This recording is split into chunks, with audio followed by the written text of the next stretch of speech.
ಒದಗಬೇಕಾಗಿ ಪೂರ್ವ ಸಿದ್ಧತೆ ನಂಬಿಕೆ ಎನ್ನುವುದಕ್ಕೆ ಕೆಲವು ವಿಷಯಗಳು ಜ್ವಲಂತ ಸಾಕ್ಷಿಯಾಗಿದೆ.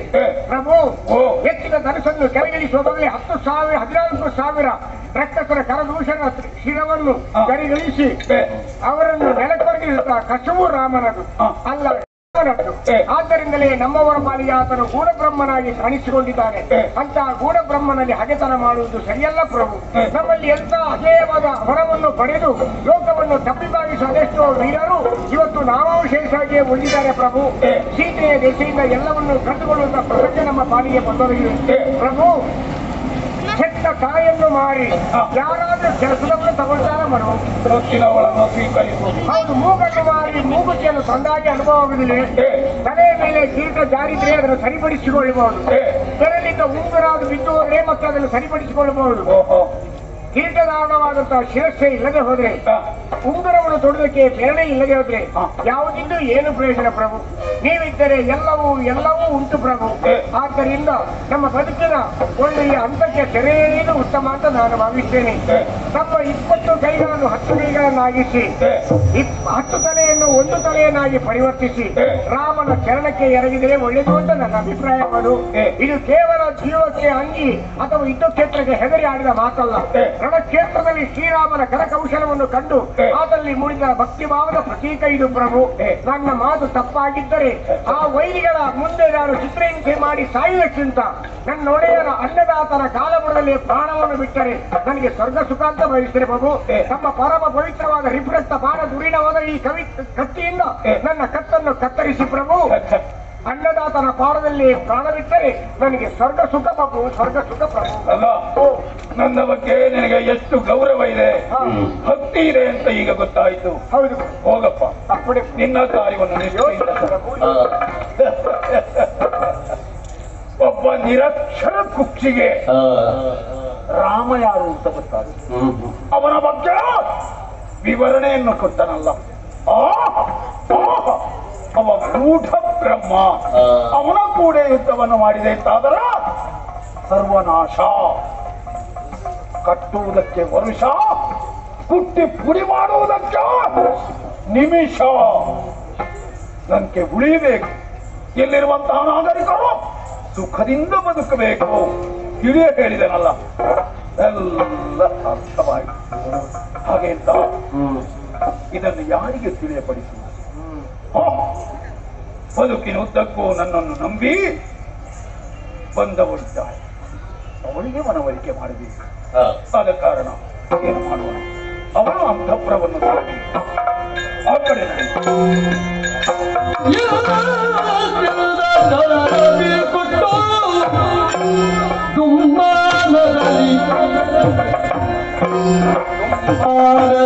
ಮಯ ಜಾತೆ ಕೈದಿ ಮುಗಿಸಿದನು.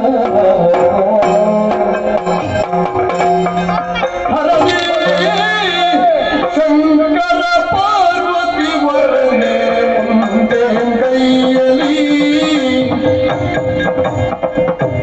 ದುರದುಳು ರಕ್ಕದ ಸೇನೆಯು ಬರಿದಾಯಿತೆ ಶಿವನೇ ಅದನೇ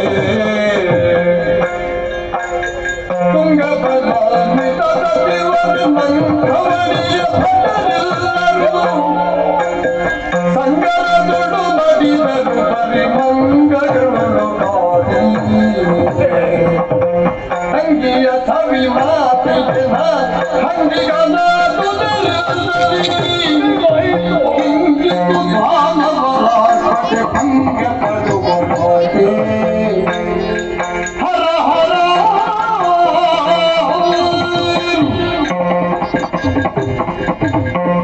ಹರನೇ ಶಂಕರನೇ ಶಿವನ. ಹೀಗಾಯ್ತಲ್ಲ, ನನ್ನ ಬಗ್ಗೆ ಉತ್ತಮವಾದಂತಹ ಭಕ್ತಿ ಗೌರವವುಳ್ಳವರು. ನನಗಾಗಿ ಲಂಕೆಯಲ್ಲಿರುವಂತಹ ವೀರ ಯೋಧರು ಪ್ರಾಣವನ್ನು ಕಳೆದುಕೊಳ್ಳುವಂತಹ ದುಸ್ಥಿತಿ ಬಂದೊದಗಿದ್ದಲ್ಲ. ಹೀಗಾಗುವುದಕ್ಕೆ ಕಾರಣ ನನ್ನ ತಂಗಿ, ಅವಳ ಹಂಗಿಗೆ ನಾನು ಒಳಗಾದೆ. ಆಕೆಯ ಮರುಳು ಮಾತಿಗೆ ನಾನು ಸೋತೆ. ಆದ ಕಾರಣವೇ ಸೀತೆಯನ್ನು ಮೋಸದಿಂದ ತಂದು ಅಶೋಕವನದಲ್ಲಿ ಅದರ ಪರಿಣಾಮವಾಗಿ ಇಲ್ಲಿರುವಂತಹ ವೀರ ಯೋಧರೆಲ್ಲ ಅಳಿದು ಹೋದರು. ಹಾಗಿದ್ರೆ ಇವರ ಅಳಿವಿಗೆ ಕಾರಣ ನಾನೇ ಆಗಿಬಿದ್ದೆನಲ್ಲ, ಮಾಡಬಾರದಿತ್ತು. ನನ್ನಿಂದಾಗಿ ಇವರೆಲ್ಲ ಈ ಲೋಕವನ್ನು ಬಿಡುವಂತಾಯಿತು. ಹರನೇ, ಶಂಕರನೇ, ಶಿವನೇ, ಮುಂದೇನು ಮಾಡಲಿ, ಮುಂದೇನು ಮಾಡಲಿ.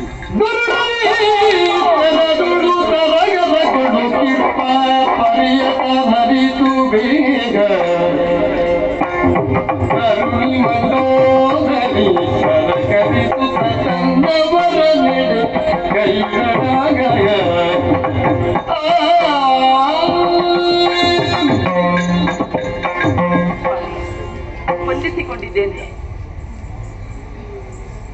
ಏನು ಸ್ವಾಮಿ?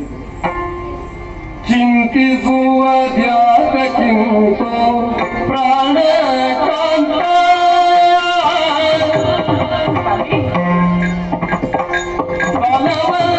ಬಲವಂತನಿಗಾದು ಬೀಳೋ ಪ್ರಾಣ ಕಾಂತ ಪಂಥವಳಿದು ಹೋದುದೇನ ಪ್ರಾಣ ಕಾಂತ ಸೀತಾ ಕಾಂತನು ಕಾಮೇನ ಗೈದ ಪ್ರಾಣ ಕಾಂತ ಚಿಂತಿಸೋ ಬಜಾತಕ್ಕಿಂತ ಪ್ರಾಣ ಕಾಂತ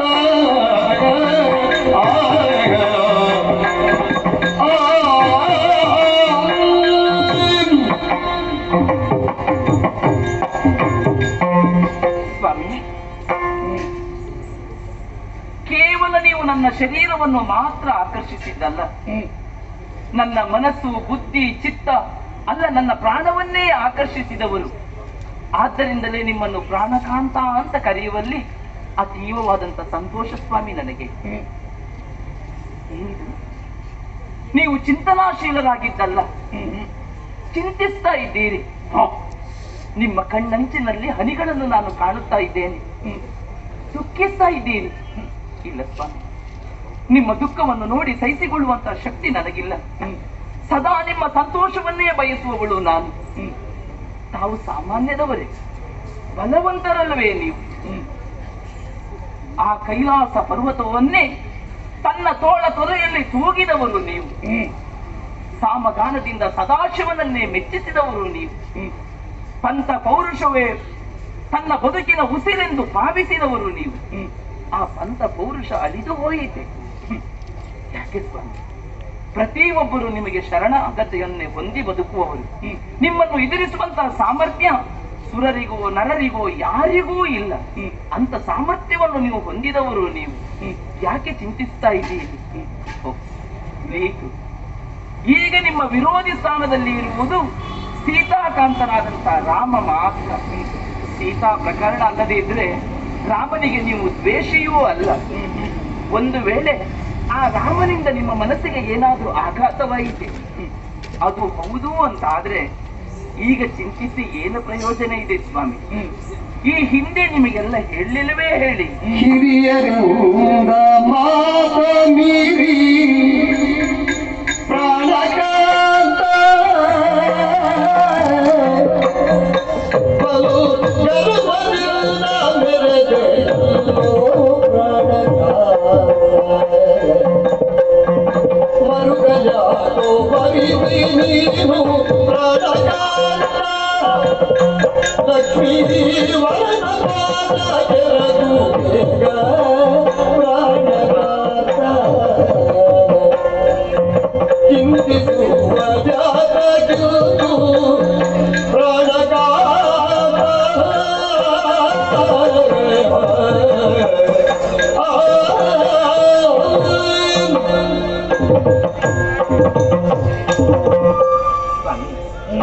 ಅದೇ ವಿಚಾರಕ್ಕಾಗಿ ನೀವು ಚಿಂತಿಸುವುದೇ ಹೌದಂತಾದ್ರೆ ಈಗ ಚಿಂತಿಸಿ ಏನು ಪ್ರಯೋಜನ ಇದೆ ಹೇಳಿ?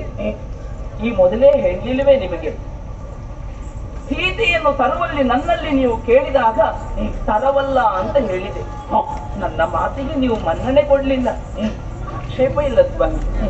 ಮಾವನಾದಂತ ಮಾರೀಚ ಹೇಳಿಲ್ವೇ ಅವರ ಮಾತಿಗಾದ್ರೂ ನೀವು ಗೌರವಿಸಿದ್ರ ಮನ್ನಣೆ ಕೊಟ್ರ ಇಲ್ಲ.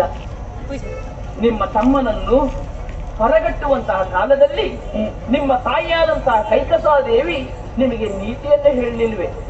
ಆಗ ಏನ್ ಹೇಳಿದ್ರು ಹೇಳಿ, ಬಿಟ್ಟು ಕೊಡು ಜಾನಕಿಯನೆಂದರೆ ಸಿಟ್ಟು ಮಾಡಿ ತಮ್ಮನ ಹೊರಗಟ್ಟುವರೆ ಕೇಳಿ ನಾವಿದ್ದಷ್ಟು ದಿವಸ. ಆ ಮಾತಿಗೂ ನೀವು ಬೆಲೆ ಕೊಡ್ಲಿಲ್ಲ. ನಾನು ಮಾಡಿದ್ದು ನಡೀತದೆ ಎನ್ನುವುದಾಗಿ ಗರ್ವದಿಂದಲೇ ಮುಂದುವರಿದಿರಿ. ಈಗ ಎಲ್ಲವನ್ನು ಕಳೆದುಕೊಳ್ಳಬೇಕಾಯಿತು ಸ್ವಾಮಿ. ಈಗ ಯೋಚನೆ ಮಾಡಿ ಏನು ಪ್ರಯೋಜನ ಇಲ್ಲ. ಬದುಕಿನಲ್ಲಿ ನಾವು ತಿಳಿಯದೆಯೋ ತಪ್ಪನ್ನು ಮಾಡಿದಾಗ ಅದು ನಮಗೆ ಅರ್ಥ ಆದಾಗ ತನ್ನ ಮಾರ್ಗವನ್ನು ಹಿಡಿದು ನಡೆದ್ರೆ ಅದು ಒಳ್ಳೆಯ ಲಕ್ಷಣ ಸ್ವಾಮಿ. ರಾಮ ಕೇವಲ ಮನುಷ್ಯ ಮಾತ್ರ ಅಲ್ಲ, ಸಿರಿವರ ಎನ್ನುವುದಾಗಿ ಧರೆಯಲ್ಲಿ ಎಲ್ಲರೂ ಆಡುತ್ತಿದ್ದಾರೆ. ನಮ್ಮಿಂದ ದೊಡ್ಡವರ ಮುಂದೆ ನಾವು ಶರಣಾದ್ರೆ ಅದು ತಪ್ಪಾಗುವುದಿಲ್ಲ ಸ್ವಾಮಿ, ದೌರ್ಬಲ್ಯ ಅಂತ ಆಗುವುದಿಲ್ಲ. ಮಾಡಿದ್ದು ತಪ್ಪು ಅಂತ ಆ ಸೀತಾ ಕಾಂತನಿಗೆ ಶರಣಾಗುವುದೇ ಸರಿ ಸ್ವಾಮಿ. ನೋಡಿದ್ರಲ್ಲ ನೀವು, ನಮ್ಮ ಆನೆ ಸೇನೆ ಮಂದಿ ಮಾರ್ಬಲ ಚತುರಂಗ ಸೇನೆಯನ್ನೇ ಕಳೆದುಕೊಳ್ಳಬೇಕಾಗಿದೆ. ಇನ್ಯಾಕೆ ಆ ರಾಮನಲ್ಲಿ ದ್ವೇಷ ನಿಮಗೆ ಯಾಕೆ?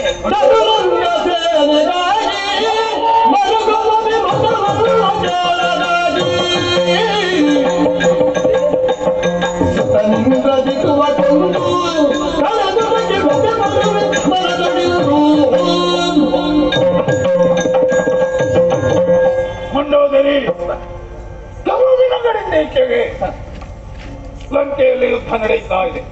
ಸತ್ಯ, ನಮ್ಮ ಸೇನಾ ನಾಶವಾಗ್ತಾ ಇದೆ. ನಿಜ ಸ್ವಾಮಿ. ಚತುರಂಗ ಸೇನೆ ಅಳಿದರೂ ನಾನು ಈ ರೀತಿ ದುಃಖಿಸುತ್ತಿಲ್ಲ. ಆದರೆ ನಮ್ಮ ಮುದ್ದು ಮಕ್ಕಳು ಚಂದ್ರಾರಿ ಉಳಿದು ಹೋದನಲ್ಲ. ಇನ್ನು ಮುಂದಿನ ಯುವರಾಜ ನಿಜ ಸ್ವಾಮಿ. ಅವ ನನ್ನ ನಂತರ ಲಂಕಾಧೀಶ್ವರನಾಗಿ ಮೆರೆಯಬೇಕಾದಂತಹ ಮುದ್ದು ಮಗನನ್ನು ಕಳೆದುಕೊಂಡಿನಲ್ಲ ಎನ್ನುವಂತಹ ವ್ಯಥೆ ನನ್ನನ್ನು ಅಡಿಗಡಿಗೆ ಬಾಧಿಸ್ತಾ ಇದೆ ಕಣೆ, ಅಡಿಗಡಿಗೆ ಬಾಧಿಸ್ತಾ ಇದೆ ಸ್ವಾಮಿ. ಇದಕ್ಕೆಲ್ಲ ಕಾರಣರು ಆ ರಾಮ ಲಕ್ಷ್ಮಣ.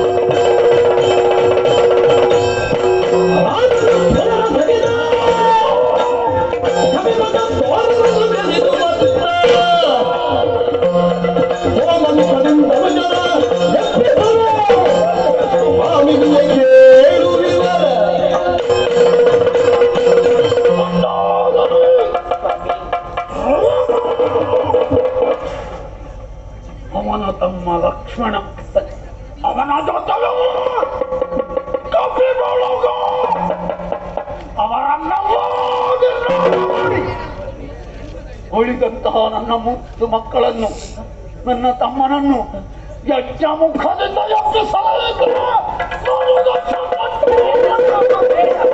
ಇನ್ನು ಬಿಡು ಬಿಡು ಶರವ ಎಲ್ಲ ನುಡಿಯುವುದ ನನ್ನಿಸೋ ರಾಘವನ ಪದಗಿರಗೂ ಮುನ್ನ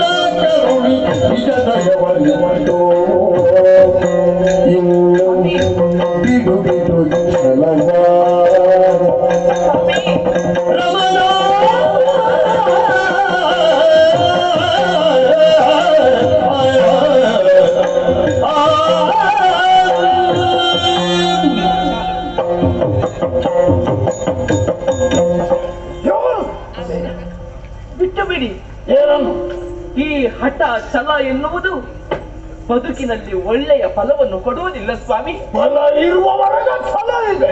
ಯಾರಿಗೂ ಅದು ಶೋಭೆ ಅಲ್ಲ ಸ್ವಾಮಿ. ಸುದೀರ್ಘವಾದಂತ ನಿಮ್ಮ ಸೇವೆಯನ್ನು ಮಾಡಿದವಳು ನಾನು. ಓಹೋ, ಬದುಕಿನಲ್ಲಿ ಸಾರ್ಥಕತೆಯನ್ನು ಕಂಡಿದ್ದೇನೆ ಎನ್ನುವಂತಹ ವಿಶ್ವಾಸ ನಂಬಿಕೆ ನನಗಿದೆ ಸ್ವಾಮಿ.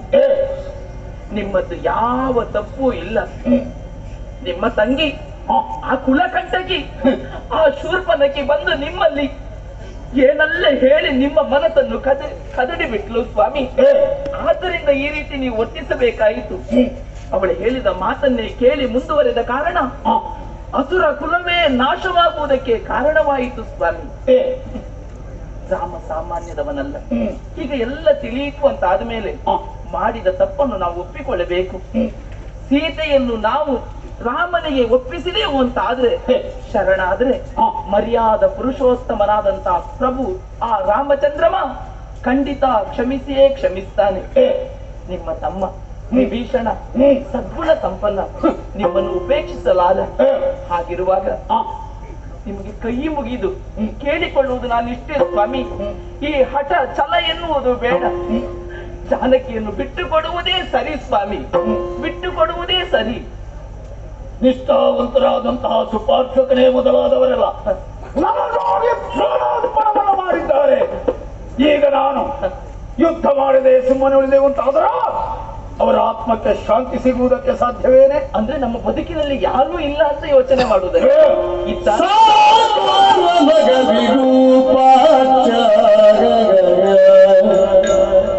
ಸ್ವಾಮಿ. ಸಾಕೋರ್ವ ಮಗ ವಿರೂಪಾಕ್ಷ ಇವನಿಂದ ಬೇಕಾದ ಸುಖ ತೊಡಿರಬಹುದು ಸುರಶಿಕ್ಷಣ ಆತ್ಮ ಕುಟಾರವಿಲ್ಲೇನು ಸುಖ ಬಂತು ಸ್ವಾಮಿ. ಆತ್ಮ ಕುಟಾರವಿಲ್ಲೇನು ಸುಖ ಬಂತು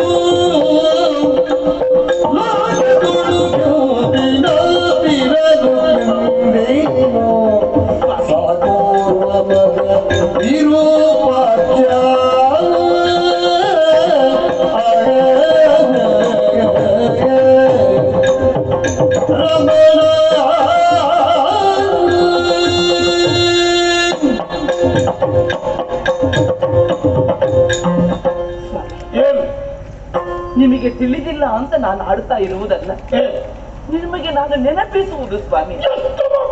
ನಾವು ಕಳೆದುಕೊಂಡೆವು ಸ್ವಾಮಿ, ವ್ಯಕ್ತಿಯೊಬ್ಬ ಆಡಳಿತವಾದಿಯಲ್ಲಿ ಪ್ರಜೆಗಳನ್ನು ಸಂತೋಷದಿಂದ ನೋಡಿಕೊಂಡ್ರೆ ಸಾಕಾಗುವುದಿಲ್ಲ ಸ್ವಾಮಿ. ತನ್ನ ನಂತರ ಅವರಿಗೆ ಯಾರೆನ್ನುವುದಾಗಿ ಉತ್ತರಾಧಿಕಾರಿಯನ್ನು ನಾವೇ ತೋರಿಸಿಕೊಡ್ಬೇಕು ಸ್ವಾಮಿ. ಇಂದ್ರಾರಿ ಅಂತ ಮಗನನ್ನು ಕಳೆದುಕೊಂಡಂತ ನನ್ನ ಒಡಲುರಿ ಏನೆನ್ನುವುದು ನಿಮಗೆ ಅರ್ಥ ಆಗ್ತದೆ ಅಂತ ನಾನು ಭಾವಿಸಿಕೊಳ್ತೇನೆ. ಮತ್ತೆ ಮನಸ್ಸಿಗೆ ತಂಪಾಗಬೇಕು ಅಂತಿದ್ರ ಈ ಹಠ ಛಲ ಬೇಡ. ನಾನಲ್ಲ ಇನ್ನೋರ್ವ ಮಗ ವಿರೂಪಾಕ್ಷ, ಅವನ ಮುಖವನ್ನು ನೋಡಿ ಆದ್ರೂ ನೀವು ಸುಮ್ಮನಿರಬೇಕು. ಸುರಶಿಕ್ಷಾ ಅಂತ ನಿಮ್ಮನ್ನು ಕರೆದರು. ದೇವತೆಗಳನ್ನೇ ದಂಡಿಸಿದವರು ನೀವು. ಇನ್ನು ನಿಮ್ಮ ವ್ಯಕ್ತಿತ್ವ ಎನ್ನುವುದು ಎತ್ತರಕ್ಕೆ ಏರುವುದಕ್ಕುಂಟೆ, ಬಿತ್ತರಕ್ಕೆ ಬೆಳೆಯುವುದಕ್ಕುಂಟೆ ಹೇಳಿ ಎಲ್ಲವನ್ನು ಸಾಧಿಸಿ ತೋರಿಸಿದವರು ನೀವು ಸ್ವಾಮಿ. ಮೊದಲಿನ ಹಾಗೆ ಹೋದವರೆಲ್ಲ ಹೋಗಲಿ ಬಿಡಿ. ಮೊದಲಿನ ಹಾಗೆ ನಾವು ಬದುಕಬೇಕು ಅಂತ ಆದ್ರೆ ಈ ಹಠ ಛಲ ಬೇಡ. ಆ ರಾಮನಿಗೆ ಜಾನಕಿಯನ್ನು ಒಪ್ಪಿಸಿ ಬಿಡಿ ಸ್ವಾಮಿ, ಒಪ್ಪಿಸಿ ಬಿಡಿ. ಏನೋ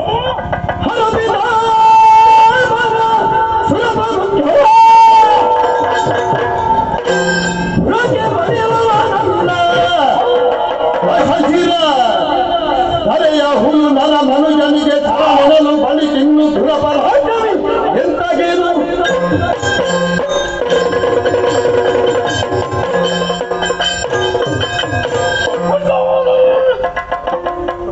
ದೀನನಾಗಿ ಇನ್ನೊಬ್ಬರ ಮುಂದೆ ಕೈ ಚಾಚಿ ತಲೆ ತಗ್ಗಿಸುವ ಸ್ವಭಾವದವ ನಿನ್ನ ಗಂಡ ಅಂತ ಭಾವಿಸಿದೇನು? ಕೈಲಾಸಪತಿಸಿದೆವು ಅದನ್ನು ಇಂದ್ರಾದಿತ್ಯಗಳನ್ನು ಲೆಕ್ಕಿಸಿದವ ನಿನ್ನ ಪತಿ ಈ ಲಂಕಾಧೀಶ್ವರ ಎಂದಾದ ಮೇಲೆ ನರರಾಜುಗಳಾದಂತಹ ರಾಮ ಲಕ್ಷ್ಮಣರಿಗೆ ಅಂಜುವೆನೆ, ಒಳುಕುವೆನೆ, ಅವರಿಗೆ ಶರಣಾಗತ ಆಗುವೆನೆ. ಇಲ್ಲ ಇಲ್ಲ, ಬದುಕಿನಲ್ಲಿ ಆಗದ ಕಾರ್ಯ ಇದು. ಅಂದ್ರೆ ನಿಮ್ಮ ನಿರ್ಧಾರವನ್ನು ಬದಲಾಯಿಸುವುದಿಲ್ಲ? ಯಾವ ಕಾರಣಕ್ಕೂ ನನ್ನ ನಿರ್ಧಾರವನ್ನು ಬದಲಿಸರೆ ಇದು ಬೇಡ ಬೇಡ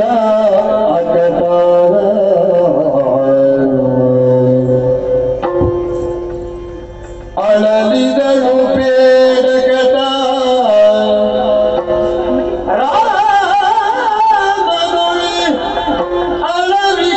ಅಳವಿಗಿರಾಗದಿರು ರಾಮನುಳ್ ಅಳವಿಗಿರಾಗದಿರು ಬಲು ಬರಲಿ ಬಿಂಡ ಬೇಡಲು ಚರಣದಲ್ಲಿ ಬಿತ್ತು ಬೇಡಿದಳು ಚರಣದಲ್ಲಿ ಬಿದ್ದು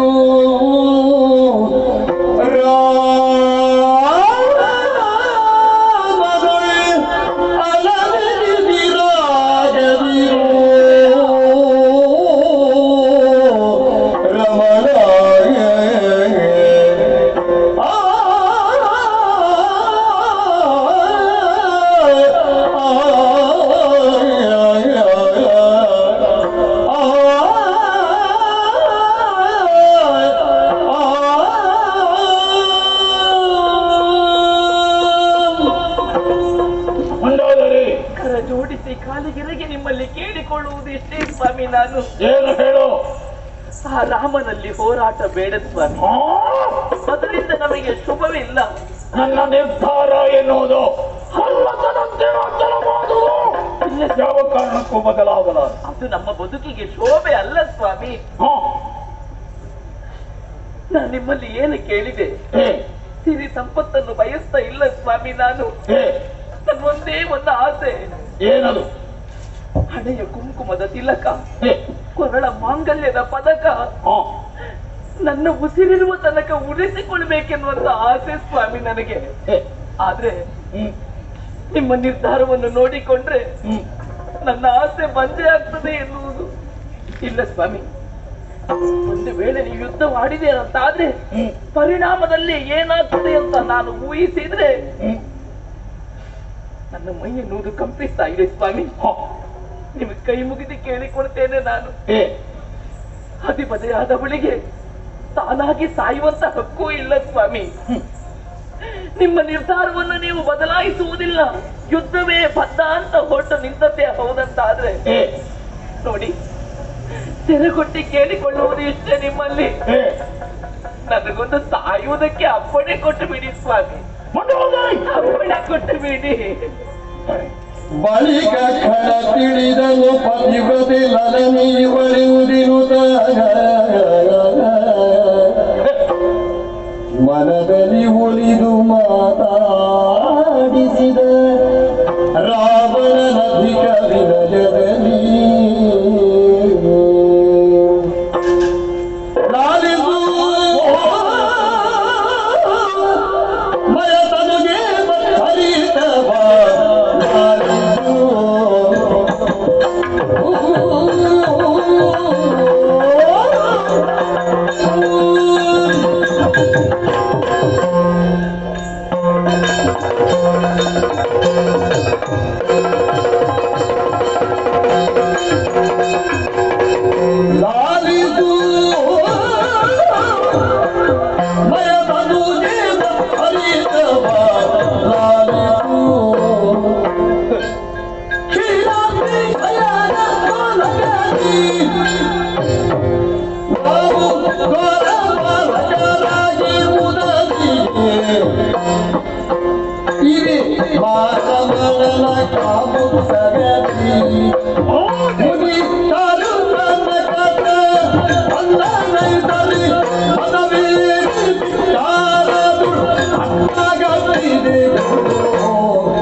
ಸಮಾಧಾನ ಸ್ವಾಮಿ.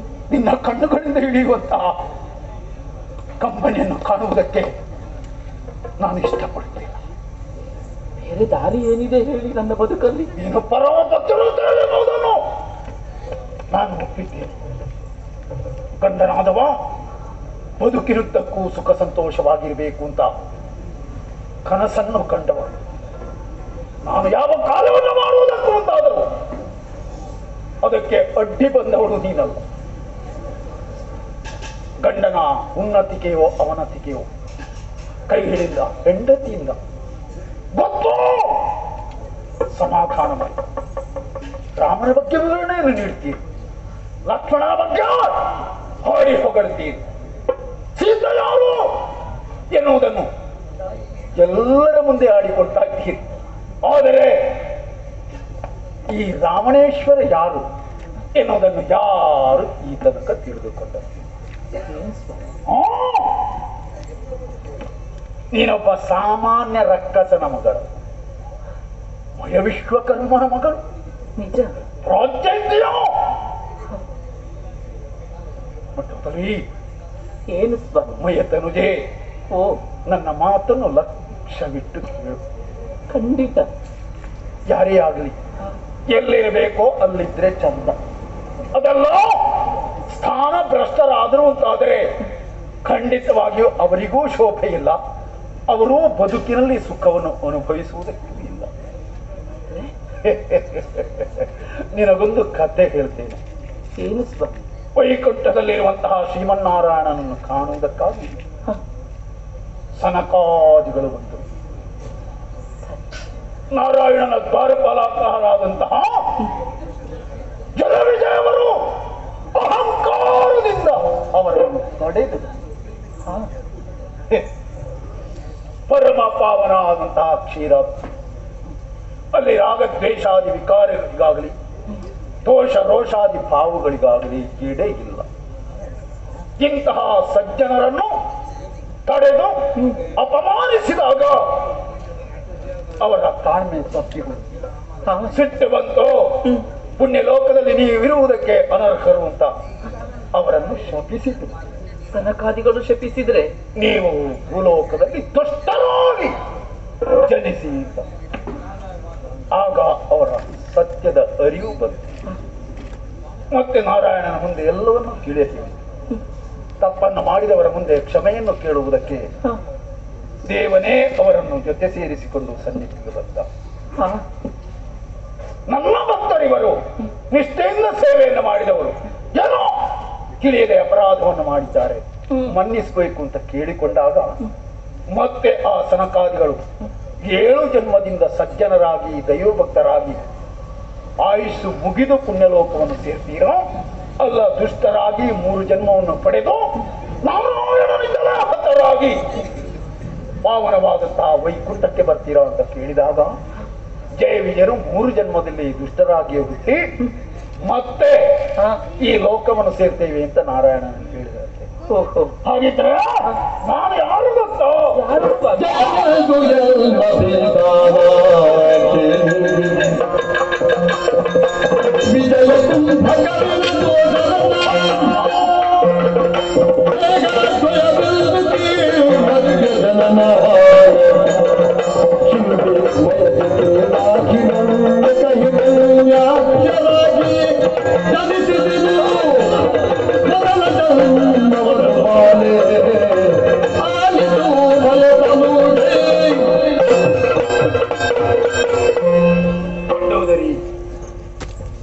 ಜಯನೆಂಬವನೇ ನಾನು,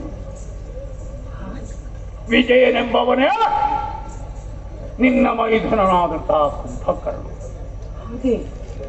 ಕುಂಭಕರ್ಣ ದೇವನಿಂದ ಅಳಿದು ಆ ಲೋಕವನ್ನು ತಿಳಿದು ನಾನು ಇನ್ನೂ ಈ ಲೋಕದಲ್ಲಿ ಇದ್ದೇನೆ. ನಾವು ಈ ಮೊದಲು ಒಂದು ಜನ್ಮವನ್ನು ಪಡೆದಿದ್ದೆವು ಕಣೆ. ಹೌದೇ? ಯಾವುದು ಸ್ವಾಮಿ? ಆದಿದೈತ್ಯರು ಅಂತ ಲೋಕ ಪ್ರಸಿದ್ಧಿಯನ್ನು ಪಡೆದವರ ಕಥೆ ನೀನು ಕೇಳಿದ್ದಿರಬಹುದು. ಹಿರಣ್ಯಕಶ್ಯಪು, ಹಿರಣ್ಯಾಂಶ. ನಾವೇ ಮೊದಲೊಂದು ಜನ್ಮದಿಂದ ಹಿರಣ್ಯಕಶ್ಯಪು, ಹಿರಣ್ಯಕಶ್ಯಪರಾಗಿ ಹುಟ್ಟಿದ್ದೆವು. ನಾರಾಯಣನಿಂದಲೇ ಅಳಿದು ಹೋದೆವು, ಮತ್ತೆ ಜನ್ಮವನ್ನು ಪಡೆದು ಬಂದಿದ್ದೇವೆ. ಜಯನೆಂಬವ ನಾನು, ವಿಜಯನೆಂಬುವ ನಾನು.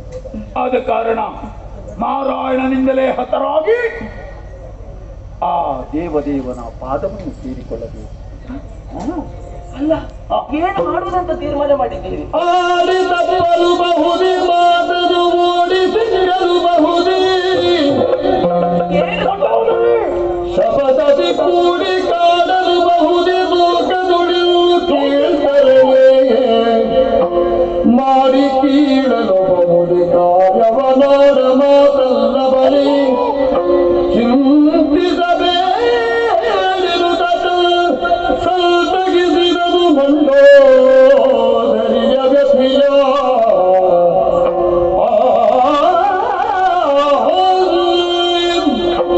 ಮಂಡೋದರಿ ಬುದ್ಧಿವಂತನಾದವ ಬಾಯಲ್ಲಿ ಆಡಿದಂತೆ ಮಾಡಿ ರೂಢಿಯಲ್ಲಿ ಉತ್ತಮನೆಂದೆನಿಸಿಕೊಳ್ತಾನೆ. ಆಡಿ ತಪ್ಪಲು ಬಾರದು, ಓಡಿ ಸಿಕ್ಕಲು ಬಾರದು. ಇದೊಂದು ನಾಡಿನ ನುಡಿ. ಆದ ಕಾರಣ ನಾರಾಯಣನ ಸಮ್ಮುಖದಲ್ಲಿ ಯಾವ ಮಾತನ್ನಾಡಿದ್ದೇವೋ ಅದರಂತೆ ನಡೆದುಕೊಳ್ಳುವಂತಹ ದೃಢ ನಿರ್ಧಾರ ನಮ್ಮದು. ಆದ ಕಾರಣ ಈ ಬಗ್ಗೆ ನೀನು ಅಳಬೇಕಾಗಿಲ್ಲ. ಸಮಾಧಾನವನ್ನು ತಂದು ದೀರ್ಘಕಾಲದವರೆಗೆ ನನ್ನ ಜೊತೆಯಾಗಿ ದಾಂಪತ್ಯವನ್ನು ಮಾಡಿದವರಿಗೆ ಬದುಕಿನಲ್ಲಿ ಅನೇಕ ಕಷ್ಟಗಳನ್ನು ಎದುರಿಸಿದ್ದೇವೆ. ಆದರೆ ನನಗೆ ಸಮಾಧಾನವಿದೆ. ಪತಿಗೆ ಅನುಕೂಲವಾಗಿ ನಡೆದುಕೊಂಡಂತಹ ಪರಮ ಸಾತ್ವೀಮಣಿ ನೀನು ಅಂತ ಖಂಡಿತವಾಗಿಯೂ ನಿನ್ನ ಬಗ್ಗೆ ಈ ಲಂಕೆಯಲ್ಲಿರುವಂತಹ ಯಾವೊಬ್ಬ ನಾಗರಿಕರಿಗೂ ತುಚ್ಛ ಭಾವ ಇಲ್ಲ. ಅಭಿಮಾನವಿದೆ, ಗೌರವವಿದೆ. ಆದ ಕಾರಣ ನಾನು ಅಳಿದರೂ ನೀನು ಬದುಕಿ ನನ್ನ ಬದುಕಿನಲ್ಲಿ ನಾನು ಕಂಡದ್ದೇ ಸತ್ಯ ಅಂತ ಭಾವಿಸಿಕೊಂಡಿದ್ದೇನೆ. ಆದ್ರೆ ನಿಮ್ಮ ಹಿನ್ನೆಲೆಯನ್ನು ಕೇಳಿದಾಗ ನೀವು ಹೇಳಿದ್ದೆಲ್ಲ ಸತ್ಯ, ನಿಮ್ಮದೆಲ್ಲ ಸರಿಯಾಗಿಯೇ ಇದೆ ಸ್ವಾಮಿ. ಆದ್ರೆ ನನ್ನ ಭವಿಷ್ಯ ಏನು ಸ್ವಾಮಿ? ನಾನೇನು ಮಾಡಬೇಕು ಹೇಳಿ? ನಾನು ಕಟ್ಟಿ ಬೆಳೆಸಿದ ಲಂಕೆ ಇದು ಇನ್ನೂ ಚೆನ್ನಾಗಿದೆ. ಬದುಕಿ ಉಳಿ ಕಡೆ ಸುಖವಾಗಿ ಬದುಕಿ ಗಂಡ ದೇವರ ಸ್ಥಳಕ್ಕೆ ಹೋಗ್ತಾನೆ ಅಂತಾದರೆ ಹೆಂಡತಿ ಆದವಳು ಅಳುತ್ತಾ ಮನೆಯ ಮೂಲೆಯಲ್ಲಿ ಕುಳಿತುಕೊಂಡಿರ್ತಾಳು.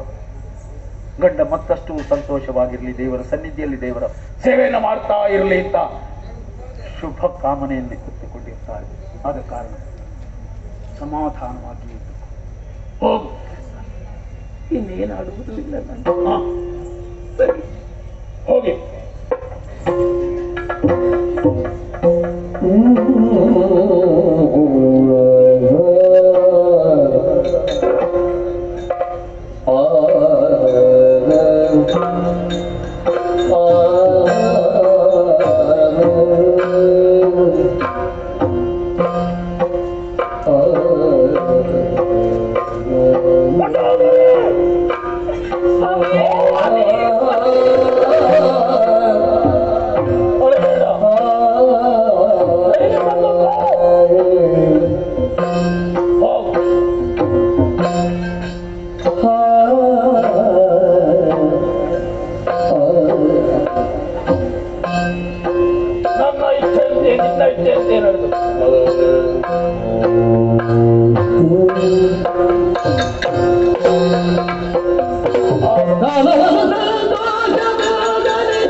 ಸತಿಯನ್ನು ಸಂತೈಸಿ ಕಳಿಸಿಕೊಟ್ಟದ್ದಾಯ್ತು.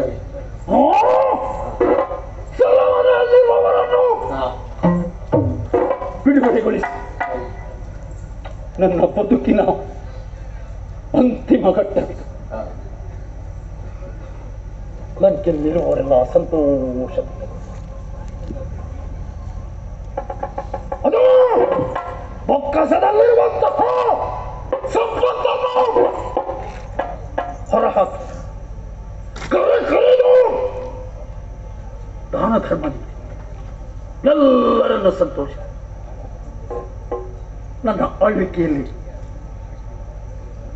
ನೀವು ಸಂತೋಷವನ್ನು ಉಂಡಬೇಕು.